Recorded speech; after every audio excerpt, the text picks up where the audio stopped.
তা প্রমাণ করে আমার নবীরও গুনাহ আছে, ছোট গুনাহ আছে, বড় গুনাহ আছে, কবিরা গুনাহ আছে, যার জন্য নবীর তওবা করার প্রয়োজন হয়েছে। তাই আল্লাহ তাআলা আদেশ করে দিলেন, ওয়াস্তাগফিরহু, তুমি ক্ষমা চাও, তওবা করো, ইস্তেগফার করো। কোরআন শরীফের দ্বারা দলিল উপস্থাপন করলো। এই মতবাদ যারা পোষণ করে এরা পথপ্রাপ্ত না পথহারা? জোরে বলো না, আরে জোরে বলো না, আরে জোরে বলো না। নিজে গুমরা, অন্যকে গুমরা করে চলছে। তার জবাব, আমাদের ডক্টরের কাছে যেতে হবে না, ডক্টরের কাছে যেতে হবে না, আমাদের নহর ছাত্রদের কাছে তার জবাব আছে। আছে না নাই? বলো না, আছে না নাই? আছে না নাই? আছে।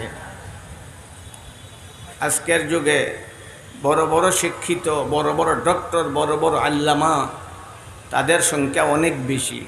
অতীত যুগে তাদের সংখ্যা কম ছিল, এখন ডক্টরদের সংখ্যা অনেক বেশি হয়ে গেছে। তাহজিব পড়ে, তাহজিবুত তাহজিব পড়ে, সিয়রু আলামের নুবালা পড়ে। তাদের জ্ঞানের গভীরতা কতই না বেশি। আমাদের ছাত্ররাও সিয়রু আলামের নুবালা পড়ে, আমাদের ছাত্ররাও তাহজিব পড়ে, আমাদের ছাত্ররাও তাহজিবুত তাহজিব পড়ে। পড়ে না পড়ে না? বলো না, পড়ে না পড়ে না? আমাদের হুজুররা পড়ে না পড়ে না? ওরা আল্লামা নয়, ওরা কাগজের পাতায় আল্লামা নয়, ওরা কাগজের পাতায় ডক্টর নয়, কিন্তু ওরাই হচ্ছে আসল ডক্টর।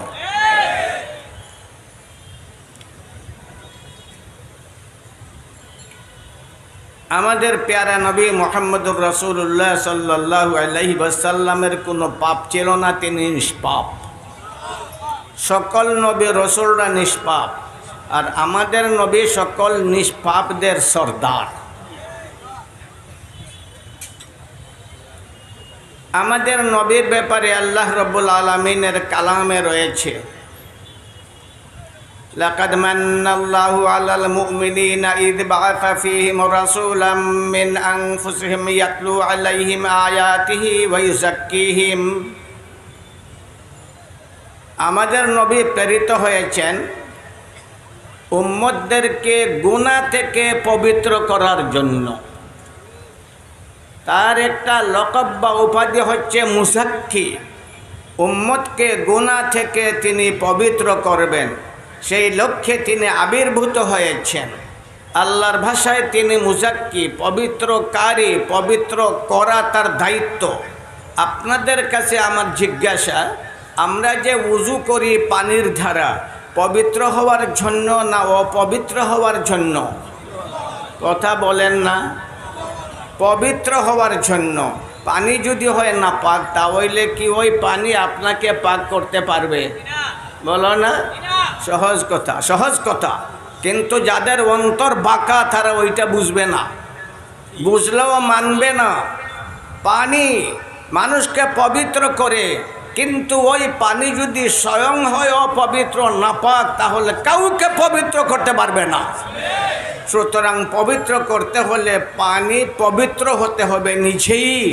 সুতরাং আল্লাহর ভাষায় আমার নবী মুযাক্কি, পবিত্রকারী। সুতরাং আমার নবী গুনাহ থেকে পবিত্র হওয়াটা আবশ্যক।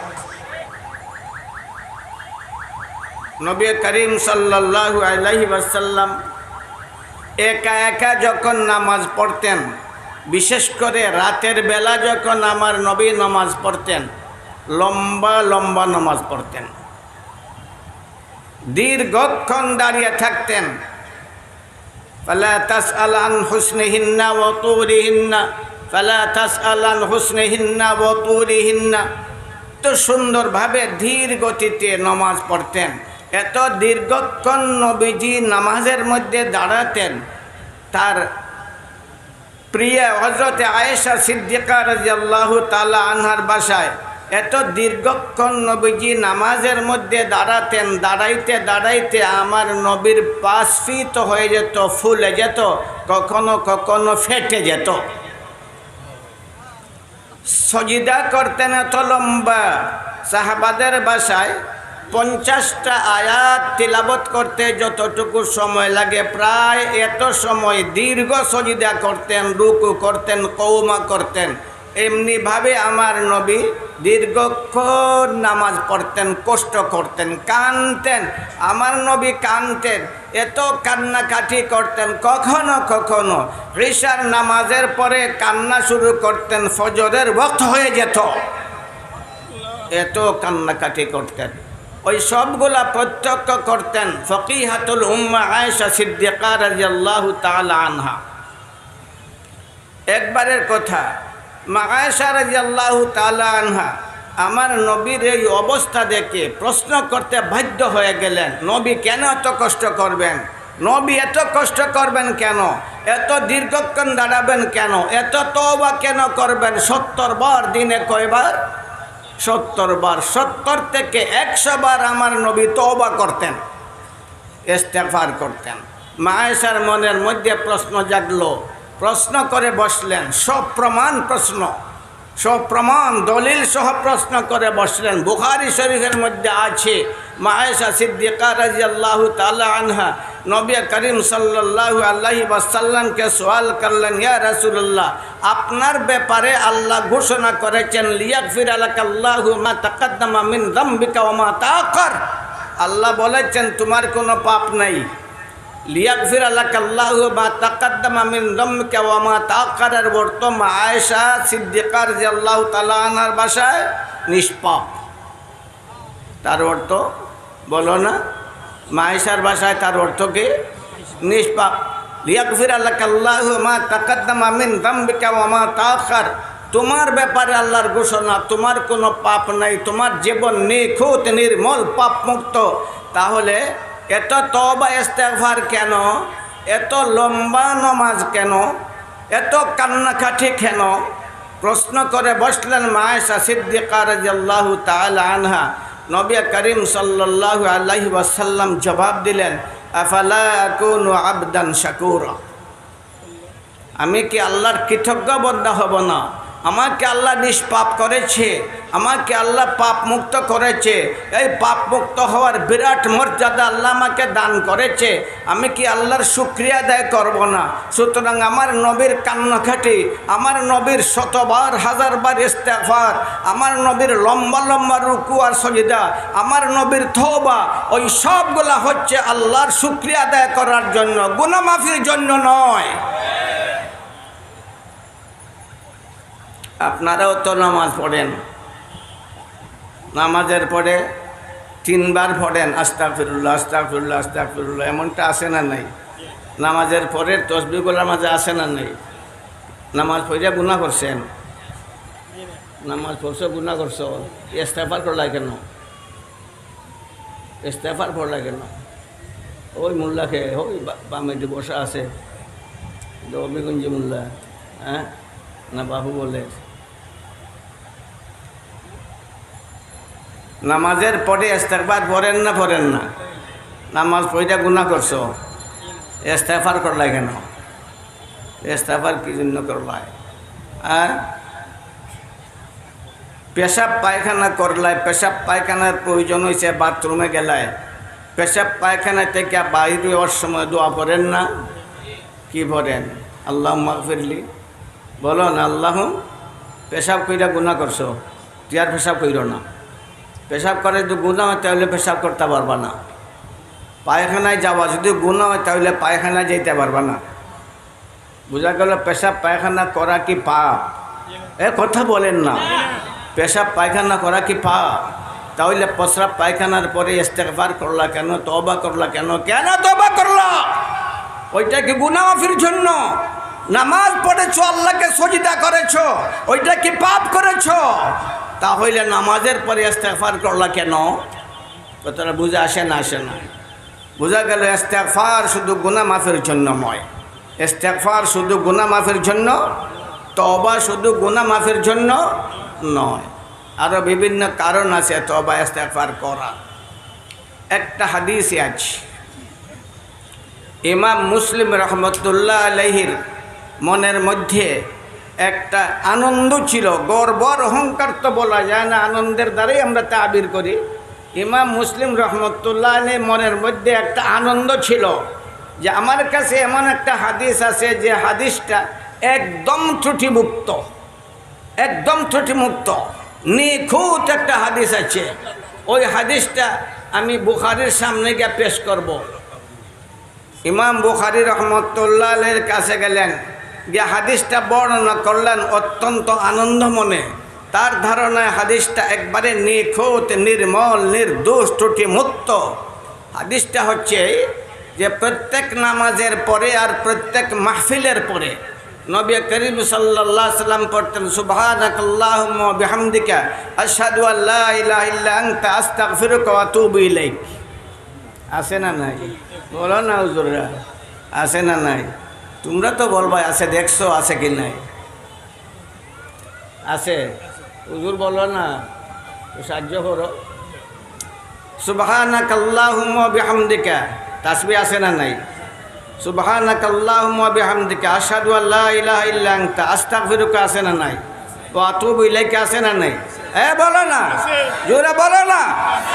এই হাদিসটি বর্ণনা করলেন ইমাম মুসলিম রহমতুল্লাহ আলাইহি, ইমাম বুখারী রহমতুল্লাহ আলাইহির সামনে। তার ধারণা ছিল যে এই হাদিসটা একদম নিখুঁত, একদম ত্রুটিমুক্ত। এই আনন্দ সহকারে ইমাম বুখারীর সামনে ওই হাদিসটি উপস্থাপন করলেন। ওই হাদিসটি বর্ণিত মা আয়েশা রাদিয়াল্লাহু তাআলা আনহার মাধ্যমে যে আমার নবী প্রত্যেক নামাজের পরে, প্রত্যেক মাহফিলের পরে ওই দোয়াটা পড়তেন, সুবহানাকাল্লাহুম্মা ওয়া বিহামদিকা আশহাদু আল্লা ইলাহা ইল্লা আনতা আস্তাগফিরুকা ওয়া আতুবু বলো না ইলাইকা নবী পড়তেন। যখন বর্ণনা করলেন তখন ইমাম বুখারী রহমতুল্লাহ আলাইহি ফওরান বলে উঠলেন ফিহি ইল্লাহ, ফিহি ইল্লাহ, ফিহি ইল্লাহ, তার মধ্যে কিছুটা ত্রুটি আছে, কিছুটা ত্রুটি আছে। ওই কথা বলা মাত্র ইমাম মুসলিম রহমতুল্লাহ আলাইহি বুঝে নিলেন। ইমাম বুখারীর কথার প্রভাবে ইমাম মুসলিম রহমতুল্লাহ আলাইহি ঘর্মাক্ত হয়ে গেলেন। তার চেহারা থেকে ঘাম ঝরতে শুরু করলো। ওই সময় বলেছিলেন, তার কপালে চুমু দিয়েছিলেন, ইমাম বুখারীর কপালে চুমু দিয়েছিলেন এবং বলেছিলেন ইয়া উস্তাদ আল উস্তাদিন, ইয়া সাইদ আল মুহাদ্দিসিন, কাব্বালতু কাব্বালতু কাব্বালতু জবিনা, কাব্বালতু ওয়াজহাক জবহাতাক, কাব্বালতু জবাতাক, দাগদি উকাব্বিলু রিজলাক। হাদিসের উস্তাদ, হাদিসের উস্তাদ, মুহাদ্দিসিনদের উস্তাদ, আমি তোমার কপালে চুমু খেলাম, তোমার দুইটা পাও বাড়াই দিও, আমি তোমার পায়ে চুম্বন খাবো। হাদিসটা বুঝে আইছে তো? প্রত্যেক নামাজের পরে, মাহফিলের পরে আমার নবী দোয়াটা পড়তেন। আয়েশা সিদ্দিকা রাদিয়াল্লাহু তাআলা আনহার রওয়ায়াত। আমার নবীকে জিজ্ঞাসা করা হলো, প্রত্যেক নামাজের পরে আপনি তওবা ইস্তেগফার ওয়ালা দোয়া পড়েন কেন? প্রত্যেকটা মাহফিলের পরে তওবা ইস্তেগফার ওয়ালা দোয়া পড়েন কেন?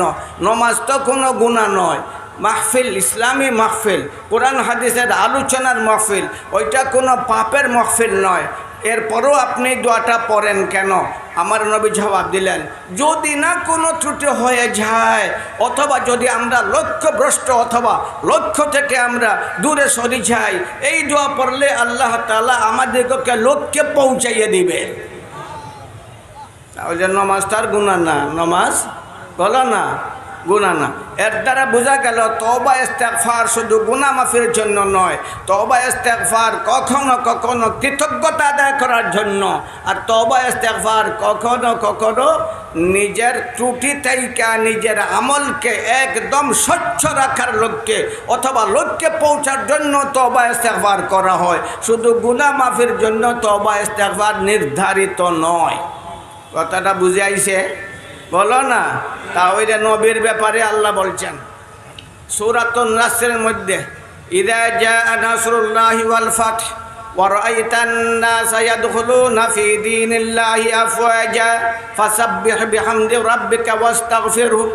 এখানে আল্লাহ তাআলা আমার নবীকে ইস্তেগফারের নির্দেশ দেওয়ায় একদল অন্ধ, একদল জ্ঞানান্ধ, তারা মনে করেছে আমার নবীরও পাপ আছে। আমার তালাবা ভাইরা তারা জানে, আমার হুজুররাও জানে। আমি প্রায় বলে থাকি কিয়ামতের দিন মানুষের সওয়াব আর গুনাহ পরিমাপ করা হবে। ونضع الموازين القسط ليوم القيامة فلا تظلم نفس شيئا وإن كان مثقال حبة من خردل أتينا بها وكفى بنا حاسبين। আছে না নাই? বলো না। কিয়ামতের দিন আল্লাহ তাআলা পাল্লার দ্বারা মাপবেন। যাদের গুনাহ হবে বেশি তাদেরকে জাহান্নামে নিক্ষেপ করা হবে এবং যাদের সওয়াবের পাল্লা ভারী হবে তাদেরকে জান্নাত দান করা হবে। কিন্তু সেই দিন দুই দল মানুষ এমন হবেন যাদের আমলকে, যাদের সওয়াব বা গুনাহকে পাল্লার দ্বারা পরিমাপ করা হবে না। বেলা হিসাব তাদেরকে জান্নাতে, তাদেরকে জাহান্নামে নিক্ষেপ করা হবে। একদল মানুষ যাদের জীবনের বর্জন শুধু কুফর আর শিরক, সওয়াব বলতেই নাই, বিন্দু মাত্র সওয়াব, বলো না, নাই, বিন্দু মাত্র সওয়াব নাই, শুধু আছে কি কুফর আর শিরক, কুফর আর শিরক, শুধু একটা আছে। কয়টা আছে? একটা। পাল্লার দ্বারা পরিমাপ করা হবে সওয়াব বেশি না গুনাহ বেশি, তাহলে আছে তার দুইটা। আছে কয়টা? দুইটা। সওয়াব আছে আর গুনাহ আছে। তবে সওয়াব বেশি না গুনাহ বেশি বান্দাকে জানানোর জন্য, বান্দাকে বুঝাইবার জন্য, তাকে অভিযোগ যেন করার সুযোগ দেওয়া না হয়, সেই লক্ষ্যে আল্লাহ তাআলা পাল্লার দ্বারা পরিমাপ করিয়া তার সওয়াব বেশি না গুনাহ বেশি ওইটা বুঝাইয়া দিবেন। কিন্তু যাদের জীবনের বর্জন শুধু কুফর আর শিরক, তাদের জীবনের বর্জনের সাথে সওয়াবের কোনো ছোঁয়াচ নাই, ওদেরকে বিনা হিসাব, বেলা হিসাব জাহান্নামে নিক্ষেপ করা হবে। ওজন নাই, হিসাব, বলো না, নাই, প্রয়োজন আছে। তাদের আছে কয়টা? একটা। কয়টা আছে?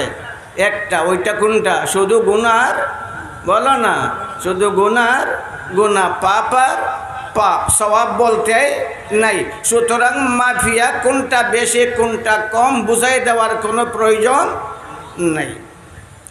বেলা হিসাব জাহান্নামে, আরেক দল মানুষ যাবে বেলা হিসাব জান্নাতে। আপনারা বলুন, একটা দল বেলা হিসাব গেল জাহান্নামে, কারণ তাদের জীবনের অর্জনের মধ্যে সওয়াব বলতেই নাই, শুধু আছে পাপ আর পাপ। আর আরেক দল মানুষ বেলা হিসাব যাবে জান্নাতে। কেন বেলা হিসাব জান্নাতে যাবে? তাদের জীবনের সাথে পাপের সম্পর্ক, বলো না, বলো না, বলো না। আর না হয় বেলা হিসাব যাবে কেন? তাদের আছে মাত্র একটা। যারা বেলা হিসাব জান্নাতে যাবে তাদের আছে কয়টা? বলো না, কি আছে? শুধু সওয়াব আর সওয়াব, শুধু সওয়াব আর সওয়াব। পাপ বলতে যদি বিন্দু মাত্র পাপ থাকতো তাহলে পাল্লার দ্বারা পরিমাপ করা হতো, হিসাব গ্রহণ করা হতো, কিন্তু তাদের নাই কিছুই, বিন্দু মাত্র পাপ নাই। ফামান ইয়ামাল মিসকালা যাররাতিন খায়রান ইয়ারা ওয়া মান ইয়ামাল মিসকালা যাররাতিন শাররান ইয়ারা। সামান্যতম পাপ আর সওয়াব থাকলেও পরিমাপ করা হবে। কিন্তু ওই সকল জান্নাতীরা বেলা হিসাব জান্নাতে যাবে কেন? তাদের জীবনের বর্জনে পাপ নাই, বলো না, পাপ, পাপ, বলে না জুড়ে, পাপ আছে কি? সওয়াব আছে কি? শুধু সওয়াব, শুধু সওয়াব। সুতরাং তারা যাবে কোথায়? বেলা হিসাব জান্নাতে, বেলা হিসাব জান্নাতে। যারা বেলা হিসাব জান্নাতে যাবে ওদের মধ্যে সর্বপ্রথম দল হচ্ছেন নবী রসুলের দল। যারা বেলা হিসাব জান্নাতে যাবে তাদের বড় দল কোন, কার দল? নবী রসুলের দল। বোঝা গেল নবী রসুলের কোনো পাপ নাই। আমরা আমাদের নবীকে সন্ধান করি, আমাদের নবী কোথায়? আমরা তো আমাদের নবীর সন্ধানে। আমরার নবী হবেন এই নিষ্পাপ দলের সর্দার। শুধু তাই, এখন চিন্তা করুন, আমার নবী শুধু নিষ্পাপ নন, বরং নিষ্পাপ দলের, বলো না। তাহলে নিষ্পাপ জগতে আমার নবীর মর্যাদা সবচেয়ে ঊর্ধ্বে, সবার উর্দে না নিচে? কথা বলো না। আল্লামা কাস্তালানী রহমতুল্লাহ আলাইহি বলেন, এই বুখারিওয়ালা, এই বুখারিওয়ালা, আরো পড়ো, বুখারি পড়ো, আমার নবীকে বুঝার চেষ্টা করো।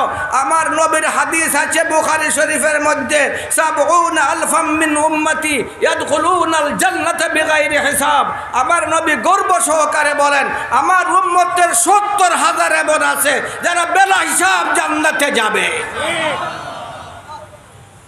তাহলে এখন আপনারাই জবাব দেন, আমার নবীর উম্মতের বোঝা গেল অন্য উম্মতের না। সাবউনা আলফাম মিন উম্মতি, আমার নবী বলছেন সাবউনা আলফাম মিন, বলো না, উম্মতি ইয়াদখুলুনাল জান্নাতা বিগাইরি হিসাব। আমার উম্মত, আমার উম্মত, আমার উম্মত। আমার নবীর কি আনন্দ, কি গর্ব। আমার নবী বলে আমার উম্মত, যেমন বা আপনারা বলেন আমার ছেলে, আমার ছেলে, আমার ছেলে। আহা, আমার নবী বলেন আমার উম্মতের 70,000 বেলা হিসাব জান্নাতে যাবে, বেলা হিসাব জান্নাতে যাবে। এখন আপনাদের কাছে প্রশ্ন, ওরা বেলা হিসাব যাবে কেন? বলো না, তাদের কোনো পাপ?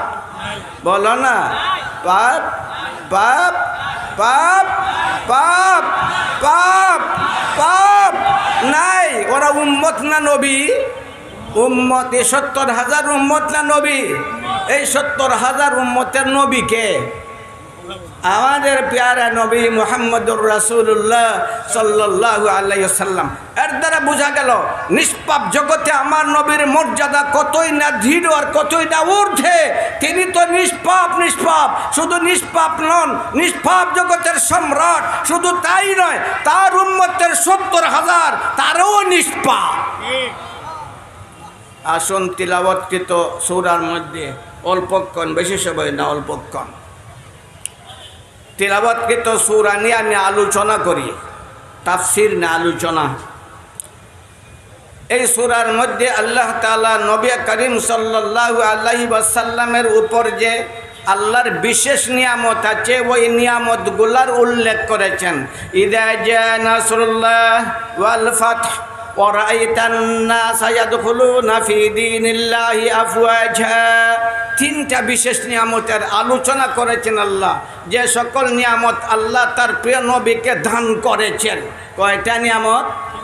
কয়টা নিয়ামত? তিনটা নিয়ামত।